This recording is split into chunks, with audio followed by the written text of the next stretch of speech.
Thanks for joining us for KSAT's News at 9, streaming live from right here in the heart of the KSAT 12 newsroom. I'm Steve Spriester. Let's get right to the latest numbers for Bexar County during tonight's daily briefing. Mayor Ron Nirenberg revealing there are now more than 1,300 cases of COVID-19. That is 32 more than yesterday. There have been no additional deaths. The city's number rests at 44. And looking at surrounding counties, Hays County jumping up to 160 cases tonight. Guadalupe County had an increase of 7 cases for a total of 80. Comal County is at 52. Wilson County has 31 cases tonight. You can find the number of cases by county and the state as a whole anytime on KSAT.com.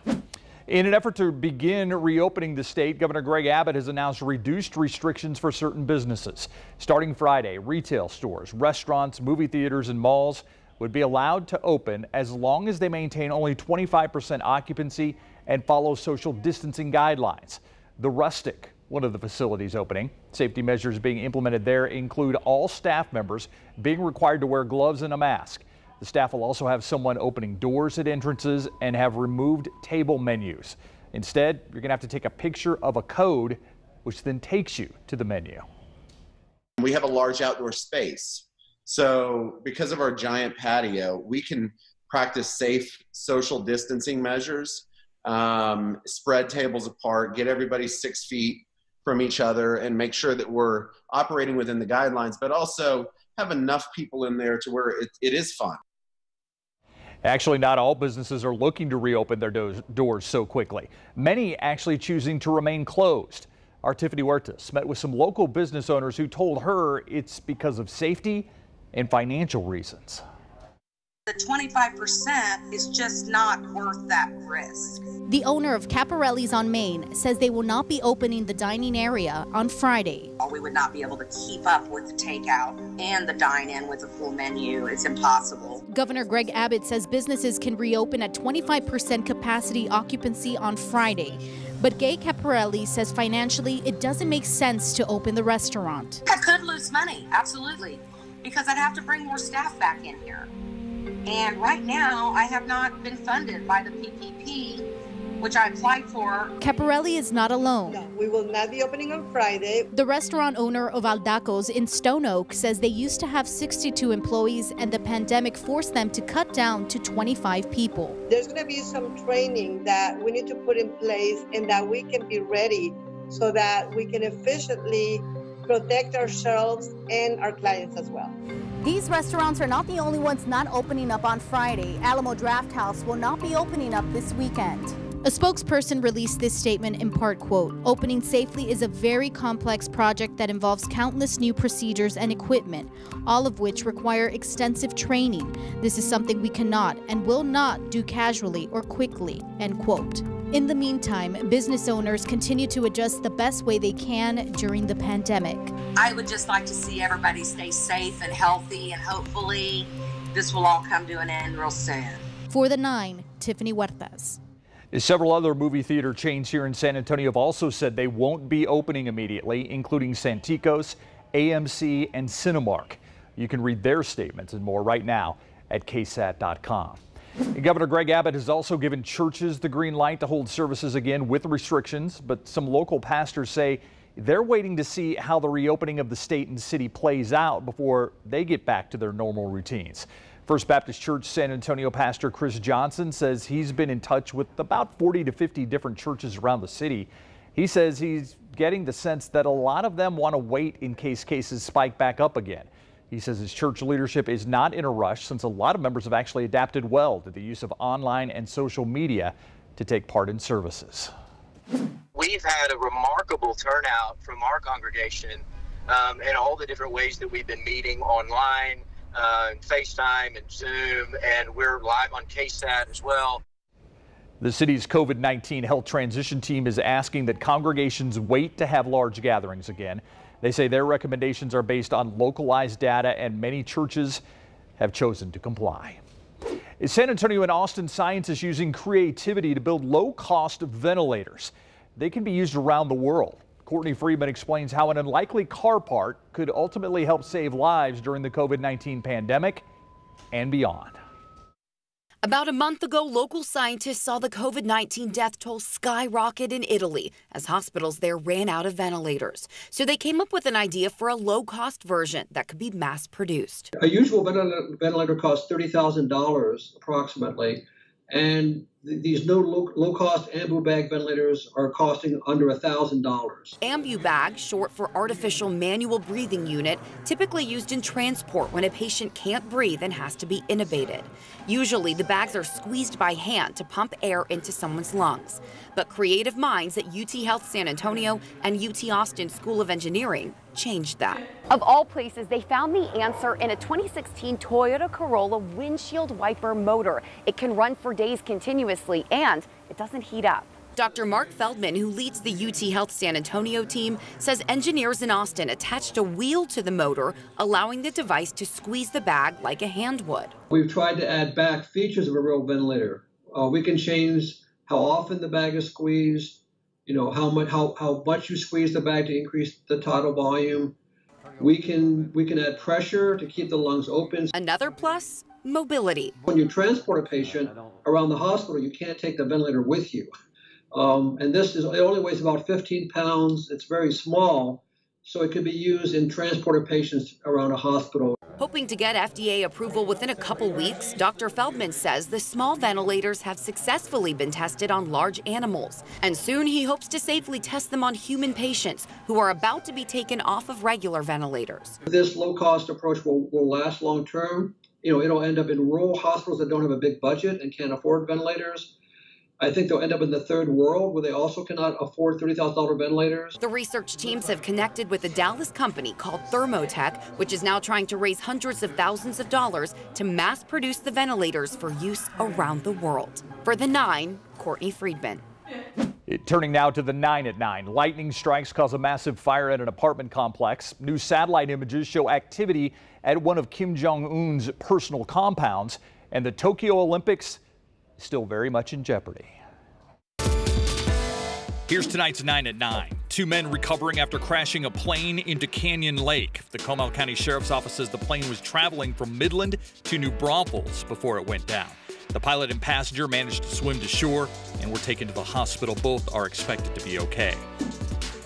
San Antonio firefighters say lightning is to blame for a large apartment fire on the northeast side. That fire forcing 8 families out of their building at the Villa Rodriguez Apartments on Salado Creek Drive near Nacogdoches. All 14 adults and 3 children made it out safely. A bombing at a public market in northern Syria killed at least 40 people, including 11 children. The Turkish Defense Ministry reports a fuel truck filled with improvised explosives was detonated. The Defense Ministry blamed the attack on the armed Kurdish groups, which controlled the area until Turkey took it over in 2018. A suspect has been apprehended. Rescue efforts are ongoing. The National Transportation Safety Board announced its findings following a fatal duck boat sinking in Branson, Missouri. A crew member and 16 passengers died when the boat capsized during a storm in July of 2018. The NTSB says Ripley Entertainment and Ride the Ducks Branson caused the sinking because managers did not relay a severe weather forecast to the boat's captain. A man sleeping on train tracks lost his hand after a train stopped on top of it. It happened on the tracks near Dimmitt and South Presa Streets. Police say the engineer tried stopping in time, but the man was caught underneath. Firefighters released him and he was taken to the hospital. Newly released satellite images show pleasure boats near a compound used by North Korean leader Kim Jong-un. North Korea monitoring site NK Pro says the presence of the boats usually precedes Kim's public appearances. Kim has not been seen in public since April 11th. He missed the celebration of his father's birthday. A U.S. official told CNN last week the U.S. was monitoring intelligence that he was ill after surgery. The already postponed Tokyo Olympics could be canceled entirely if the pandemic is not over by next summer.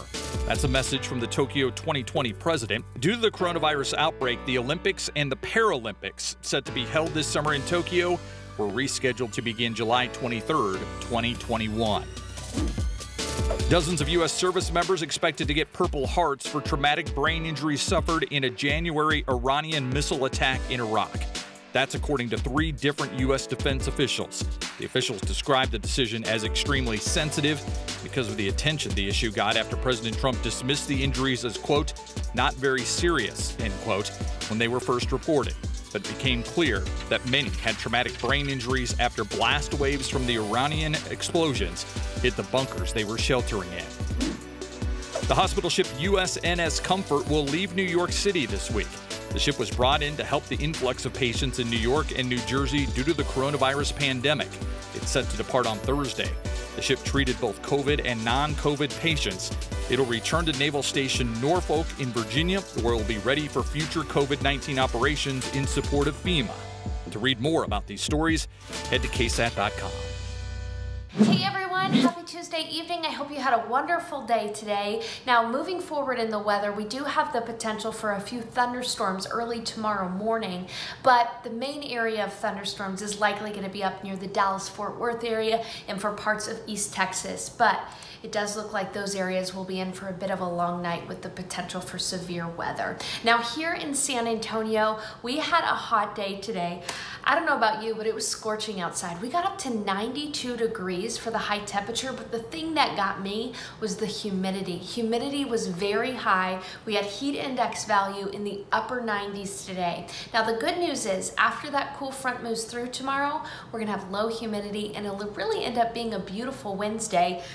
We just have to get through tomorrow morning. Now, in our weather setup, you'll notice that across the Central Plains and parts of Oklahoma, there is a cool front. That's that cool front that's gonna help us out with the humidity. But there's severe thunderstorm watches and tornado watches for Oklahoma right now because of the strength of that system. And in fact, a good portion of North Texas in that red there near Dallas is under a pretty high risk for severe weather. And then an enhanced risk for severe weather is present for areas in eastern Texas and even near Houston, but here in San Antonio, we're on the tail end of that. And you'll see what I mean as I take you through the future cast. A line of storms will develop near the DFW area right around midnight tonight, and then that'll try to stick together as we head into the overnight hours, but most of the rainfall and storms will be well north of San Antonio and well east of San Antonio, as you can see on the future cast.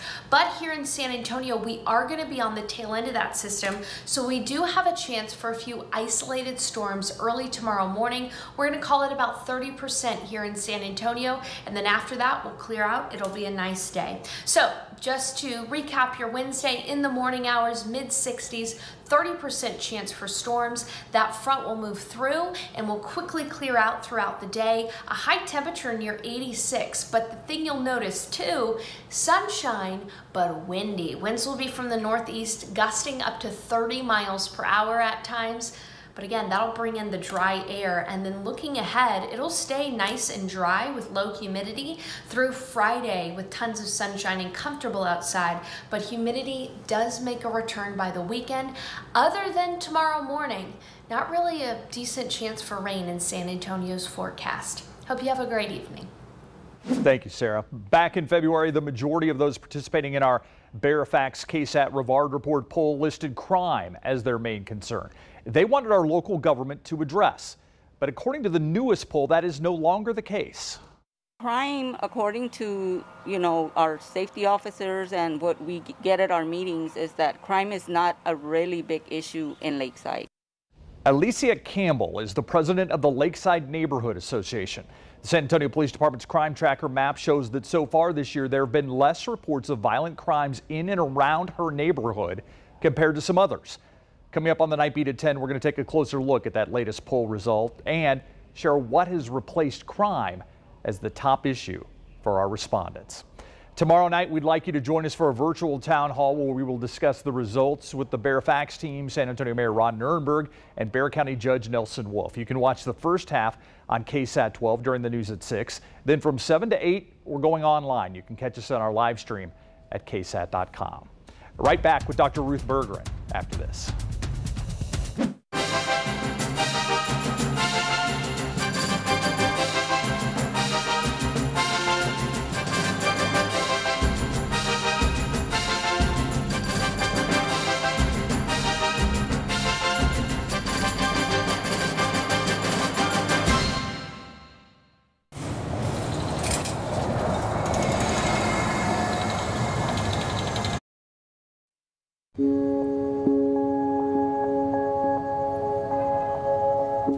Separating fact from fear and some of the fiction that is out there. It's what we try to do every night with this coronavirus Q&A, where we take your questions to some of the experts. And we are pleased that most Tuesday nights, I think 4 or 5 Tuesday nights in a row, we have had Dr. Ruth Bergeron with the Long School of Medicine at UT Health San Antonio. We are thrilled that she is back with us. Dr. Bergeron, you're also a member of the health transition team. So I am. I know that, you know, the county and the city was hoping maybe some leeway would be coming from the governor's office when he put down his restrictions. Your reaction to what the governor had to say on Monday? Yeah, so I'm happy that there's a plan for phased return to business, but I think that implementing it right now is too soon for San Antonio.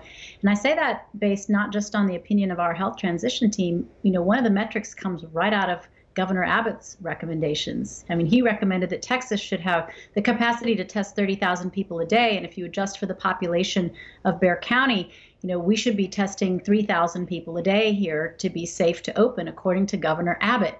Well, in actuality, Steve, we're only testing 1,600 people a day. So we have a long way to go to get to the metric that Governor Abbott himself said we ought to reach. And there are other issues as well.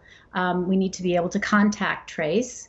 And fortunately, we do have the capacity within our healthcare system to take care of patients. We have the ventilators and the beds and so forth, but gosh, we don't really want to go there. And so this is too early for us. Talk about the big difference that I noticed between what the governor laid out on Monday and what I saw in the city and the county's plan, were that there are definite metrics in the health transition plan for when we can move forward and when we need to pull back. Is that the biggest difference that you see as well? Yes, but also the issue of masking. And we have very strong recommendation that's aligned with the CDC's recommendation that everybody actually over the age of 2 should have a mask on when they go out in public. And the governor's plan does not mandate this. There's a lot of discussion recommending masking, but there's no plan to enforce it. And it really opens the door for people to disregard that recommendation altogether, and that's a concern. Yeah, but there are thresholds in the city and county plan that we can cross moving forward or that we need to pull back with.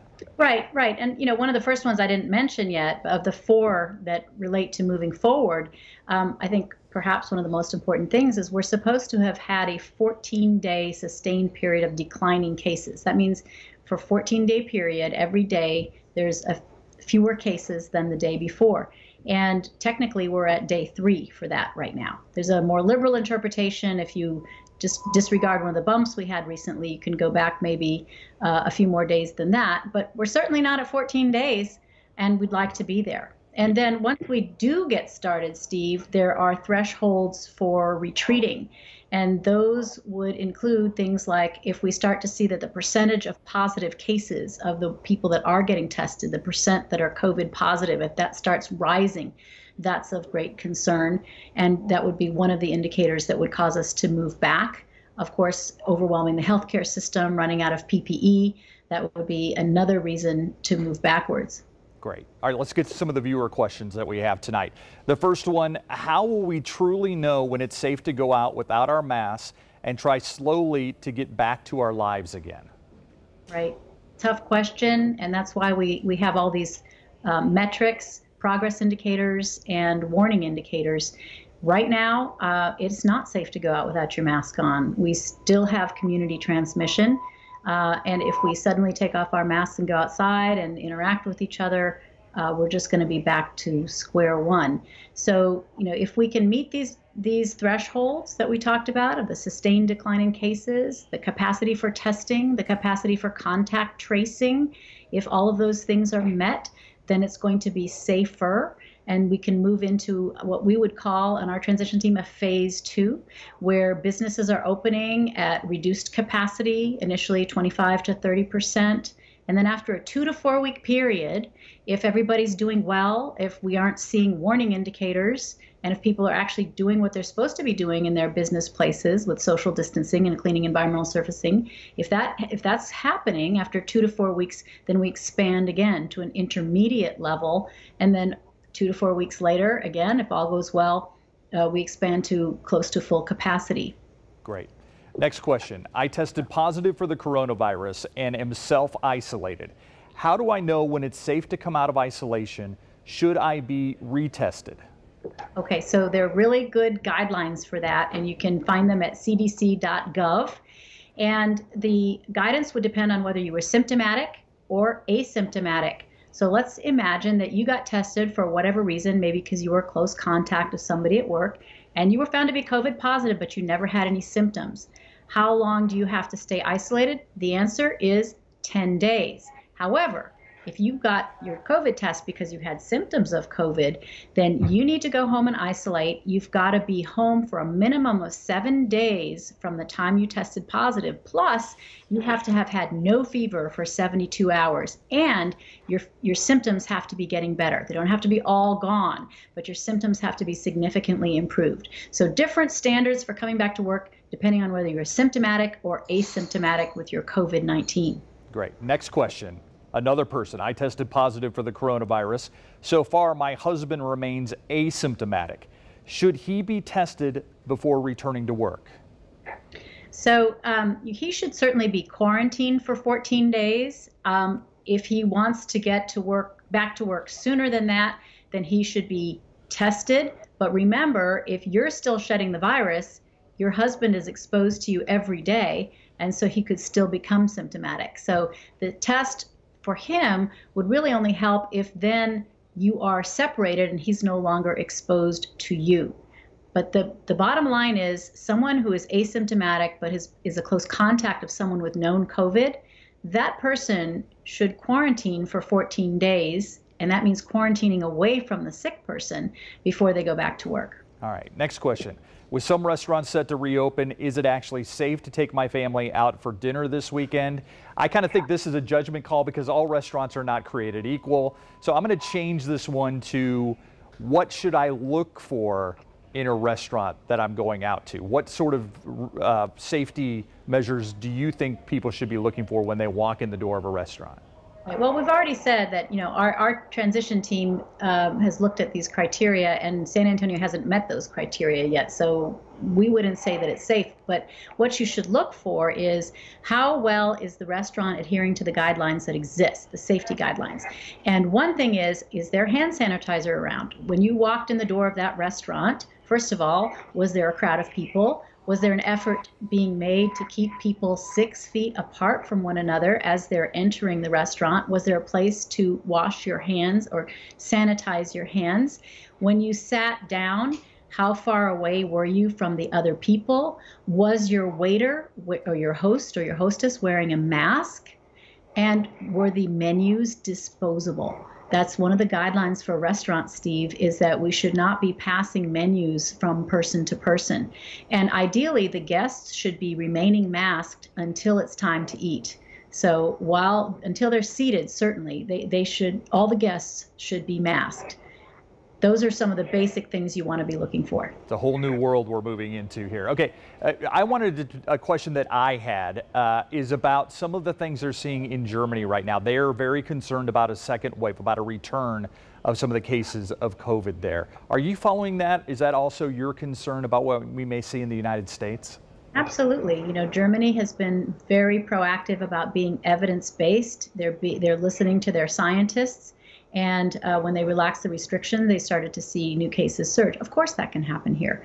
And, we talked about how we flattened the curve and we've had just a few meandering peaks, or people talk about maybe we peaked last week.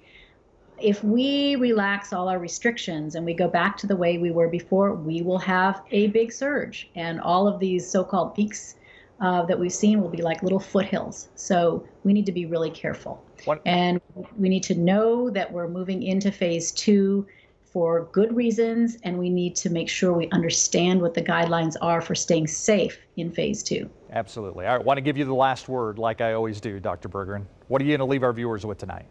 Okay, we can do this, San Antonio. We can do it, but it requires working together, it requires teamwork, and it requires caring about each other. And I would recommend that businesses by sector form groups, affiliation groups, and that they coach each other. If one particular enterprise within a sector is struggling, then the other businesses should come to that come to the aid, help share the hand sanitizer, share the best practices, work together as a group, because it's not about individuals competing for business. This is about helping our whole economy get back on its feet so that we can be healthy in all ways, economically prosperous and physically healthy as well. We have to work together. We've got to be a team. Dr. Ruth Berger and UT Health San Antonio, always appreciated. Thank you. Thank you, Steve. We'll be right back.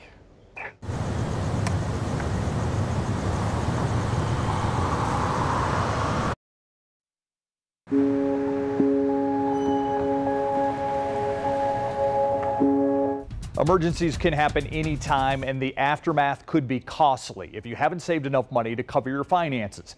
Digital journalist Ivan Herrera has some tips to help you save for when you need it most in this week's Money It's Personal.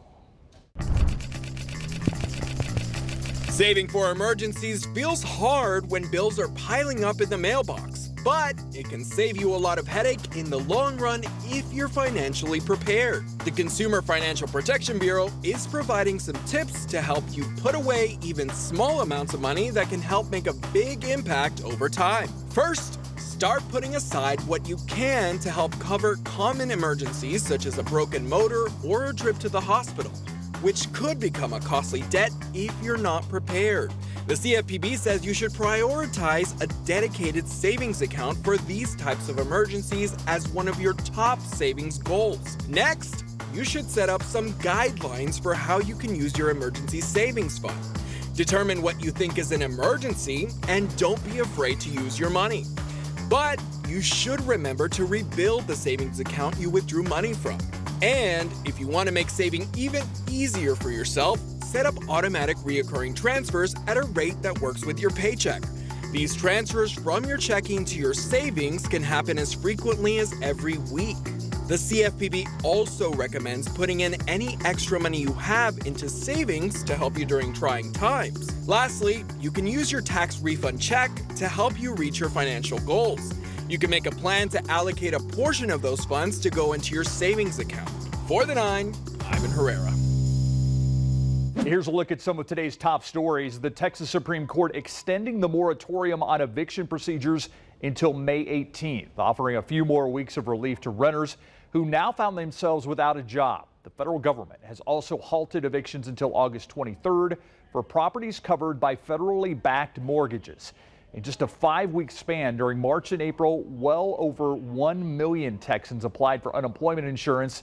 That's more than all of 2019.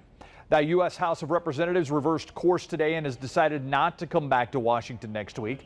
The decision following a series of phone calls among House Democrats expressing concerns over returning to D.C. House Majority Leader Steny Hoyer said that the House will come back very soon to pass the next round of stimulus funding. Hoyer says, according to attending physicians, the numbers of COVID infections in D.C. are still going up and that the surrounding area is a hot spot. Hillary Clinton has officially endorsed Joe Biden for president. Clinton was a special guest during Biden's virtual town hall this afternoon, and that's where she made the announcement. Clinton posted a photo of herself and Biden to Twitter and said that she was, quote, excited. The endorsement could be a significant boost for Biden. Clinton won more than 65 million votes 4 years ago as the 2016 Democratic presidential candidate.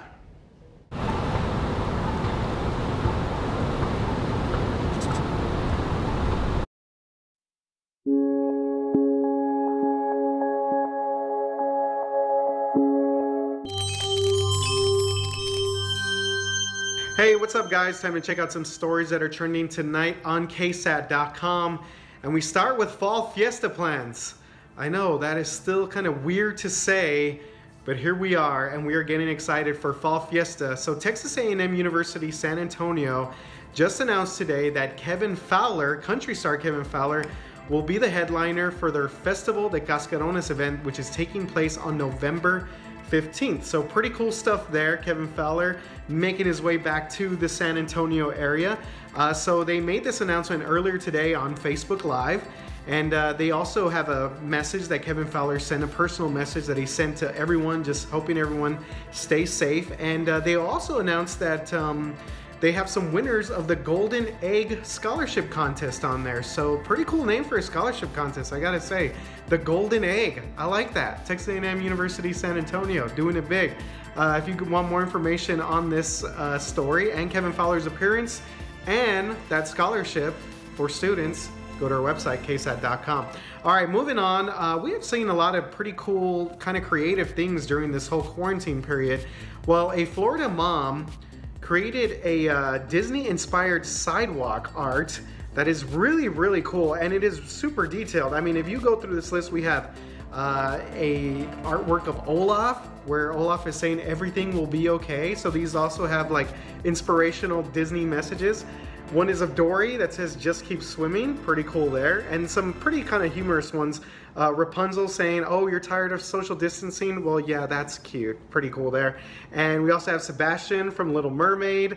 All sorts of cool stuff. Sleeping Beauty says, wake me up when this is over. So this is definitely worth checking out on our website just because this artwork is so detailed.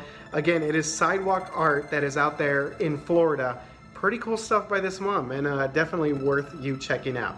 All right, last story of the day, and it is definitely my favorite here because I'm a huge fan of The Office, and I love Dwight Schrute. Who does not love Dwight Schrute? So Dwight, Rainn Wilson actually, the actor, is hosting a Zoom call with pets this week. So this is going to take place Thursday from 1 to 1:30 our time, Central Time. So one thing you got to do is you got to register beforehand and make sure that you get on this Zoom call. So this is going to be a lot of fun. Rainn Wilson, apparently a big animal lover.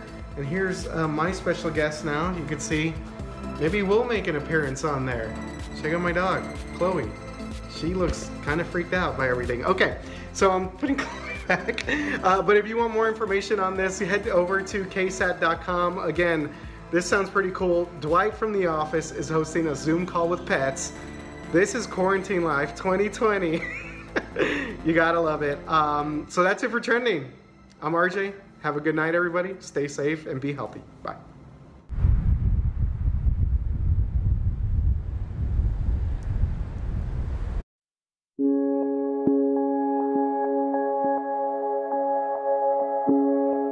That's it for the KSAT News at 9. I'm Steve Spriester for all of us here at KSAT 12. Thanks for watching. See you on the Night Beat.